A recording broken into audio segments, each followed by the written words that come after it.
सर्वविद्यानां हयग्रीवमुपास्महे गुरवे सर्वलोकानां विषये भवरोगिणां निधये सर्वविद्यानां दक्षिणामूर्तये नमः।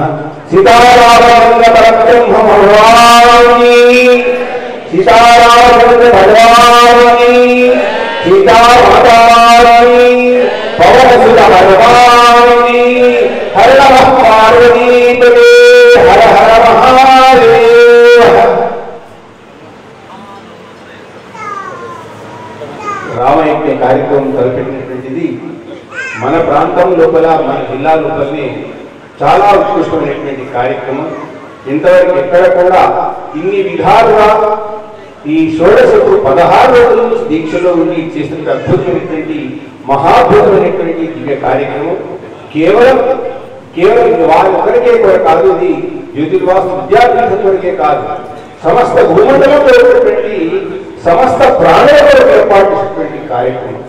సర్వే జనాః సుఖినో భవంతు అనేటువంటిది జనుల కొరకే కాదు, పంచభూతాలు ప్రపంచంలో ఉన్నటువంటి ముల్లోకాల్లో ఉన్నటువంటి పంచభూతాలు అన్ని కూడా చక్కగా ఉంటేనే అందరి యొక్క యోగక్షేమాలు, శాంతి, సౌభాగ్యం అందరికీ కలుగుతున్నటువంటి ఒక ఉత్కృష్టమైనటువంటి మహోత్కృష్టమైనటువంటి సంకల్పంతో చేస్తున్నటువంటి ప్రతి కార్యం.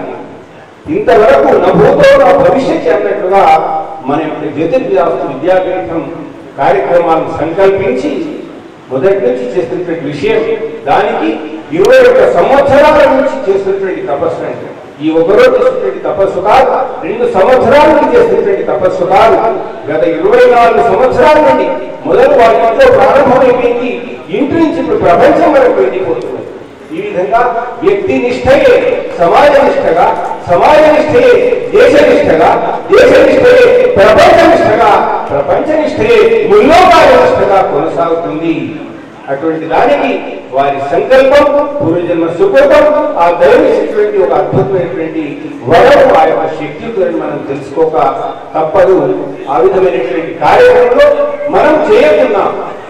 అటువంటి కార్యక్రమాలు ప్రతిరోజు కూడా మనం వచ్చి ప్రతి కార్యక్రమంలో కూడా పాల్గొని ప్రత్యక్షంగా కానీ పరోక్షంగా కానీ మనం ధన రూపంలో కానీ ఏ విధమైనటువంటి పద్ధతులు అయినా సరే మనం సహకరించి ఇటువంటి ఎక్కడ లేనటువంటి కార్యక్రమాలు ఈ యొక్క ఈ దేవా నిర్మాణం అంతా కూడా పూర్తి అయ్యే వరకు మనంతా కూడా అనేక రకాలుగా వారికి సహాయ సహకారాలను ఆయా మనసా వాచ అనేక రూపాలుగా అందించి మరి మనం కూడా భరించడానికి మార్గం చేసినటువంటి ఒక చాలా సౌభాగ్యమైనటువంటి రోజు.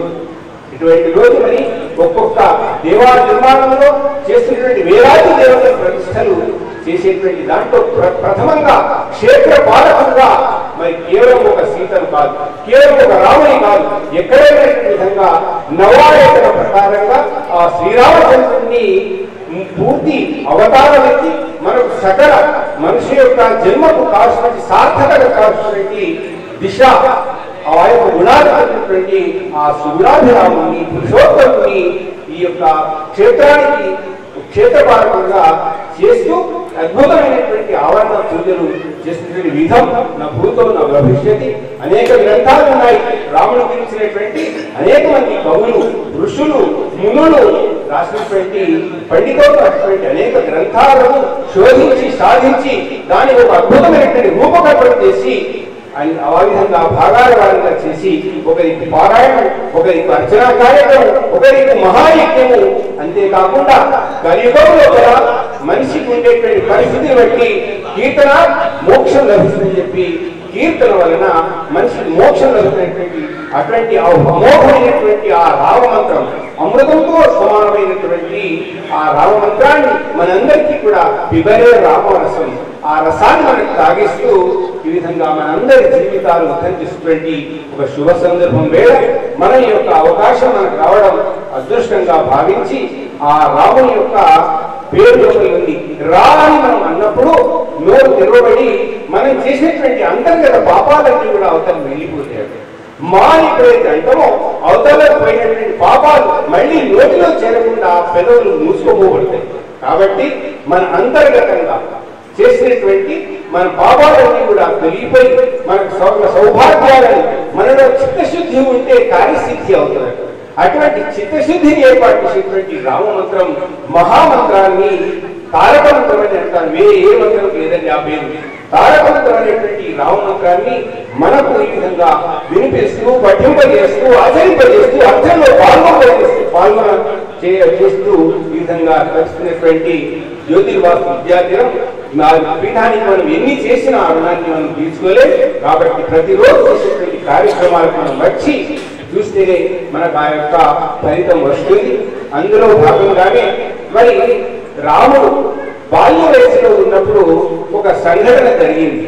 ప్రతి తల్లి బిడ్డ అనుభవించేటువంటి అనుభూతి ఆ కౌసల్యాదేవి ఏం చేసింది, రాముడికి పాలిచ్చింది.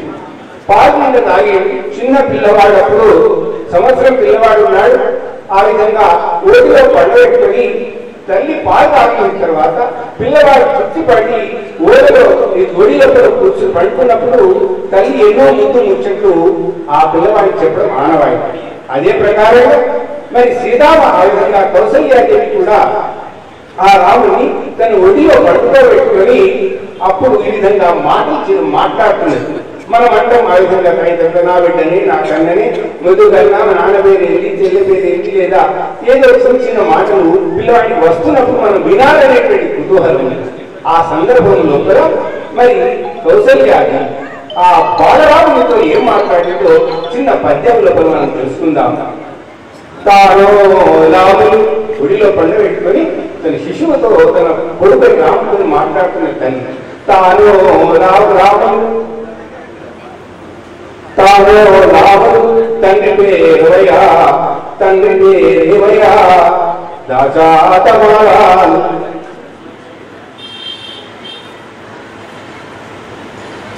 అవునే నా పేరన మాటరాక కరుణివెట్ట కానే కాదు కౌసల్యను కానే కాదులే అమ్మనేనని రామచంద్రుని ముద్దాడి.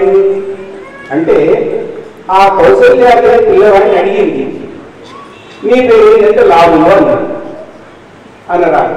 ఆ తర్వాత మరి తండ్రి పేరు ఏంటయ్యా, నాన్న పేరు ఏమిటా అన్నాడు.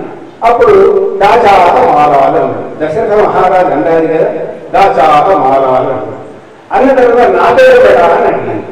అడిగితే అమ్మగా అమ్మ అన్నాడు. అంటే అమ్మగారా కౌసల్య నా పేరు అని చెప్తే అనడానికి బిడ్డ ఆ శిశువు ప్రయత్నం చేస్తుంటే కౌసల్య కఠినమైంది. పిల్లవాడికి వస్తలేదు, రాముడికి వస్తే రాక అమ్మ పేరు వస్తలేదు బాధతో ప్రయత్నం చేస్తున్నాడు, వస్తలేదు రాకుంటే అప్పుడు కళ్ళని అమ్మ పేరు వస్తలేదు రావడానికి కానీ ఏడుస్తున్నాడు పిల్లగాడు. ఆ ఏడుస్తున్నటువంటి పిల్లవాడిని చూసి తల్లి ఉదయం కరుణారసం ఆ విధంగా కళ్ళబుద్ధం కాబట్టి అయ్యో పిల్లగానికి నా పేరు రాకున్నా సరే ఏడిపేటు అని చెప్పేసి అమ్మగా కౌసల్య కానే కాదు అమ్మనే అని చెప్పి నాకని నా బిడ్డని ముద్దాడి. అటువంటి శ్రీరామచంద్రుడు మనం ఈ విధంగా దేవుడి సార్వభౌమికి ప్రపంచానికి అందరికీ కూడా ఆదర్శంగా ఇచ్చినటువంటి ఆ నవాయన రామచంద్రుడి యొక్క ప్రతిష్టా కార్యక్రమం ఆ శిల ఈ విధంగా శిల్పంగా మారేటువంటి సందర్భం లోపల మనం చూస్తున్నటువంటి యజ్ఞ కార్యక్రమం. ఇంకొకటి ఏమిటట, బుద్ధుడి నిన్నే చూస్తున్నారు, ఇన్ని రోజులు చూస్తున్నారు. ఏ విధంగా శిల్పంగా ఎలా మారుతుందంటే అర్చకస్య ప్రభావేన శిలాభవతి శంకర, శిలాభవతి భగవాన్. అర్చకుని యొక్క మంత్రశక్తి, ఆత్మశక్తి, తపోనిష్ట, అనేక రకాల పారాయణాలు, జపాలు, నిష్ఠ గరిష్టతతోని శిల్పంగా మారుతుంది అనేటువంటి చెప్పేది. కాబట్టి మరి అంత శక్తి రాదా చెప్పండి. మీరు చూస్తున్నారు 16 రోజులు కాదు, ఎన్నో ఏళ్ళ నుంచి చూస్తున్నారు. అనేక కార్యక్రమాలు ఇక్కడ జరుగుతున్నాయి. ఏ విధంగా రా ఇవాళ మీరు చదివినటువంటి 4 గంటల స్తోత్రాలు మంత్రాలు చూసిన బీజాక్షరాలు దాదాపు 800 పేజీలు ఆడకుండా వాళ్ళు చదవడం జరిగింది. 800 పేజీలలో ఉన్నటువంటి ఆ ఋషులు ప్రతి దాచిపెట్టేటువంటి ఆ బీజాక్షరాల శక్తి ఇదంతా కూడా వారిపై మనలో కూడా చాట్యం సోదరితనం ఏదో ఒక అలసట వచ్చేది కూడా తొలగిపోయింది అందరికి అనుభవించింది. ఎవరు కూర్చుంటాడు 4 గంటలు 5 గంటలు? ఆ మంత్రశక్తి, అది ఋషుల యొక్క తపశక్తి ఆ బీజాక్షరాల్లో ఉన్నది. రామాయణం రాసినటువంటి ఆ వాల్మీకి లేదు, కానీ రాసినటువంటి ప్రతి అక్షరంలో ఒక ఋషి యొక్క తపస్సు ఉన్నది. కాబట్టి ఈ విధమైన చేసిన తప్పకుండా వచ్చి రాముడు మనకు కూర్చుంటాడు, మనకు దర్శనమిస్తాడు, మన కోరికలు నెరవేరుస్తాడు. మనం అనుకున్నటువంటి జన్మసార్థకత, జన్మోద్ధరణ చేసినటువంటి శ్రీ విద్యాపీఠ కార్యక్రమాలన్నీ కూడా విజయం అవుతాయి. ఇక ఆ శ్లోకంలో అర్థం ఏంటంటే, మన సంస్కృతి లోపల ఎంత గొప్పగా పెద్దలు చెప్పారు, ఎట్లా ఉండాలి వినియోగం. అది శ్రీమద్ రామాయణ కల్పవృక్షం అనేటువంటి దాన్ని విశ్వనాథ సత్యనారాయణ గారు రాసినటువంటి ఆ గ్రంథంలో పద్యం మీకు వినిపించింది. తానో లాములు తండ్రి పేరు నా పేరన అమ్మగారన నోర్వెట్ట రాకన్ కనగన్ నిర్వెట్ట కౌసల్య కాలే గారు అమ్మగారన్ శ్రీరాముడు దాడి. ఆ విధంగా అంటే మన సంస్కృతి ఏంటంటే తల్లిని పేరు పెట్టి పిలువద్దు, ఆ అర్హత ఎవరికి లేదండి. అటువంటి గొప్ప స్థానం తల్లిది. మాతృ సమానమైనటువంటి లోకంలో ఏది లేదు. అట్లా రామాయణం చదవడం ద్వారా పిల్లలు ఎవరి పేరు ఉచ్చరించాలి, ఎవరిని ఏ విధంగా గౌరవించాలి అనేటువంటిది భాష, సుగుణాలు అనేటువంటి అన్ని మనకు తెలుస్తాయి. కాబట్టి ఆ యొక్క రామునికి, ఆ కౌసల్యాదేవికి రాముని యొక్క తల్లి అంటేనే ఆమె గౌరవం. చిన్నపిల్లలు తల్లి పేరు ఎప్పుడు కూడా ఉచ్చరించకూడదు అనేటువంటిది దాంట్లో ఆంతర్యం.